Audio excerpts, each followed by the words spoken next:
माननीय योगी जी का डायरेक्शन है कि किसी लाश को आप रोक नहीं सकते।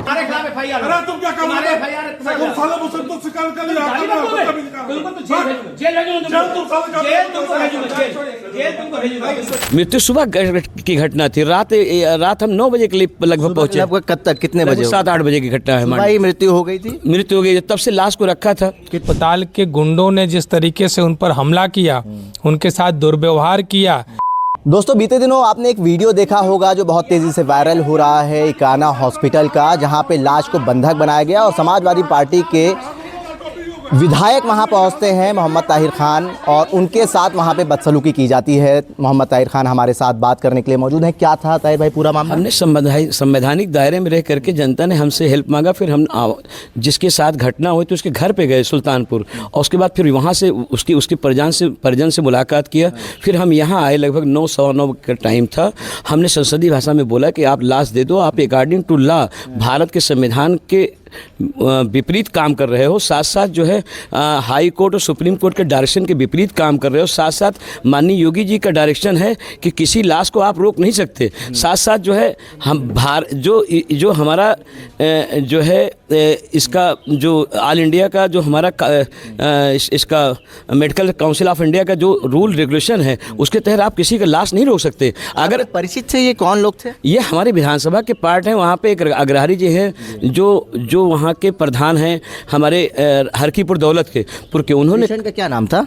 पेशेंट का नाम मुस्लिम समाज का है, उसका नाम मुस्लिम समाज का था। 3-4 बच्चे हैं, मोहम्मद अरबाज नाम था।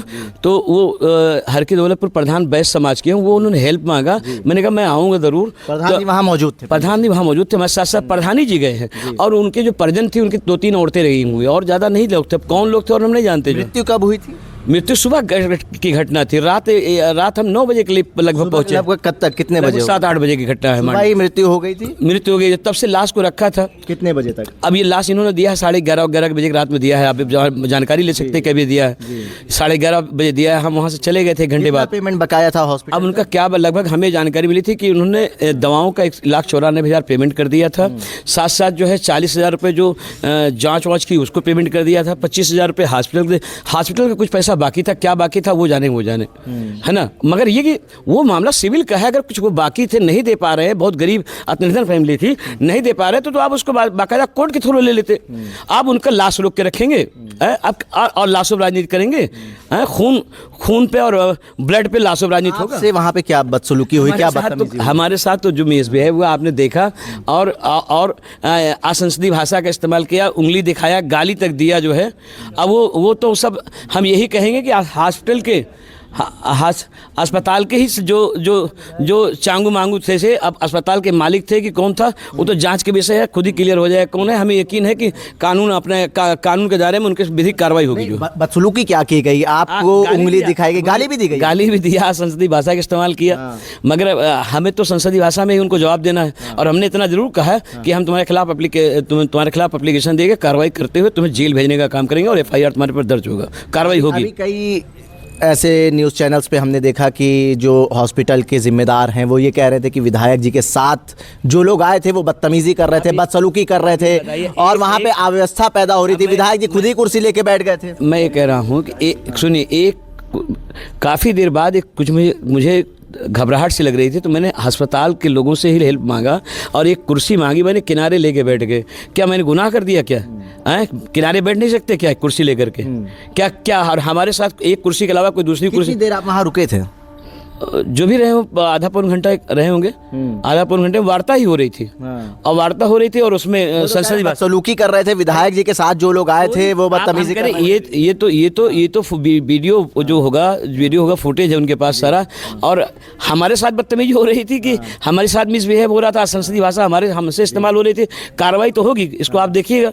अभी दूध को दूध, पानी पानी हिगड़ जाएगा। यकीन मानिए उत्तर प्रदेश सरकार मेरे साथ इंसाफ करेगी। जो क्या तैयारी है अब आगे की, कैसे इस लड़ाई को वैधानिक रूप से आप लड़ेंगे? अब देखिए, अभी हमारे सचेतक साहब, डॉक्टर साहब ने आपको बताया, आप ज़्यादा कानून के ज़्यादा जानकार हैं आप जो हैं, और जो नियम और कानून और जो हमारा भारत का जो कानून कहता है, और जो सिस्टम है और जो फॉलो करना चाहिए, क्या वो फॉलो कर रहे हैं? क्या उन्होंने कानून को माना? अगर नहीं माना तो अस्पताल में भी कार्रवाई होगी। जो पहले तो देखा जाता था कार्यकर्ताओं के साथ डॉक्टर साहब बदतमीज़ी होती थी, अब विधायकों के साथ हो रही है। और सबसे बड़ी बात यह है कि काना हॉस्पिटल का ये प्रकरण, विधायक जी खुद मौके पर गए। लाश रोकने के बारे में कानून क्या कहता है और मेडिकल काउंसिल ऑफ इंडिया क्या कहता है? समाजवादी पार्टी के उप सचेतक हैं आर.के. वर्मा जी, उनसे बात करेंगे। क्या है कानून? देखिए, यह कृत्य घोर निंदनीय है और अपराध की श्रेणी में आता है। जो MCI है, मेडिकल काउंसिल ऑफ इंडिया, वो साफ साफ ये कहता है कि किसी मरीज की मौत हो जाती है तो तत्काल उसके शव को उसके परिजनों को सौंप देना अस्पताल का कर्तव्य है। जो अपने कर्तव्यों का निर्वहन नहीं करता उसका मेडिकल लाइसेंस भी निरस्त किया जा सकता है और उसके खिलाफ सुसंगत धाराओं में अभियोग भी पंजीकृत कराया जा सकता है। इलाहाबाद हाई कोर्ट और सुप्रीम कोर्ट ने भी, इलाहाबाद हाई कोर्ट ने बड़ा स्पष्ट कहा है कि dead body is not a property. Dead body is not a property that cannot be used for the recovery of bill.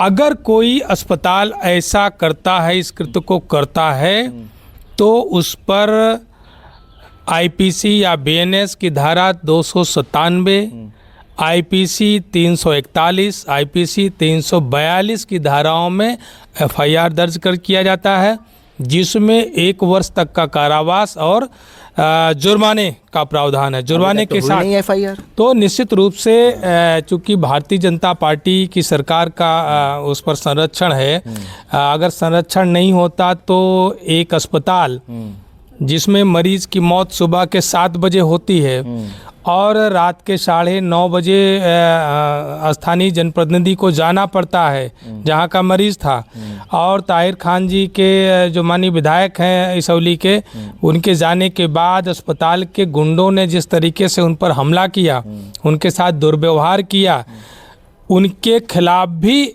अभियोग पंजीकृत होना चाहिए और अस्पताल के खिलाफ भी अभियोग पंजीकृत होना चाहिए। 2 मामले बनते हैं यहाँ से। 2 मामले बनते हैं, क्योंकि कोई भी अस्पताल किसी भी डेड बॉडी को बिल की रिकवरी के लिए नहीं रोक सकता। अस्पताल को बिल चाहिए तो वह सिविल कोर्ट में अपील कर सकता है, लेकिन डेड बॉडी रोक करके वह बिल की वसूली नहीं कर सकता, ऐसा प्रावधान है। इसौली विधायक हैं, जनप्रतिनिधि हैं, इतना हुजूम इनके पीछे है इनकी विधानसभा का, उन्हीं के साथ बदतमीजी हो रही, कह रहे हैं हमें गाली दी गई, उंगली दिखाई गई। निश्चित रूप से देखिए, माननीय विधायक जी तो 3-4 लोगों के साथ वहाँ पर गए थे, और जो मैंने भी वीडियो देखा, और वीडियो देखने के बाद लगा कि जो है अस्पताल के द्वारा उकसाए गए या कुछ ऐसे अस्पताल के द्वारा पोषित किए गए गुंडे हैं।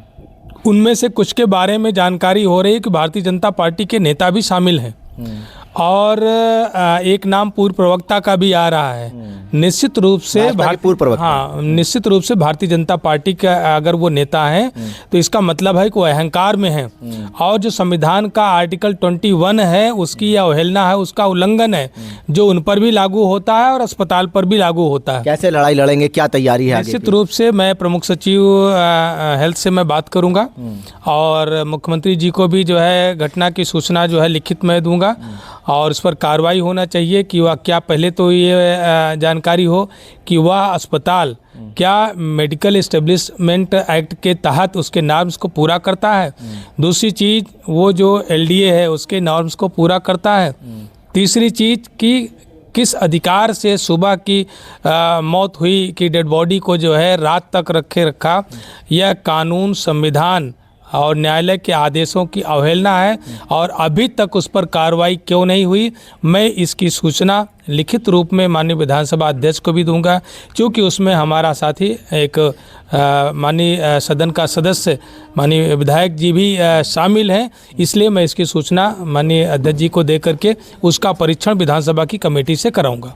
एक आखिरी सवाल ताहिर भाई आपसे करेंगे, इस पूरे मामले के बाद, प्रकरण के बाद, क्या हॉस्पिटल प्रशासन ने आपसे बात करने की कोशिश करी? फिर नहीं, हमें कोई जानकारी इसके बारे में नहीं ना, कोई उन्होंने हमसे बात की, मगर हमें यकीन है कि क्या नाम हमारे जो नेताजी बैठे हैं वो सचेतक है, हमारे जिम्मेदार पर्सनालिटी हैं। आप जो कह रहे हैं उसको जो है फॉलो होगा, और हमें यकीन है कि उस पर कार्रवाई होगी। जो ये माना है सत्ता बनाम विपक्ष हो गया ये?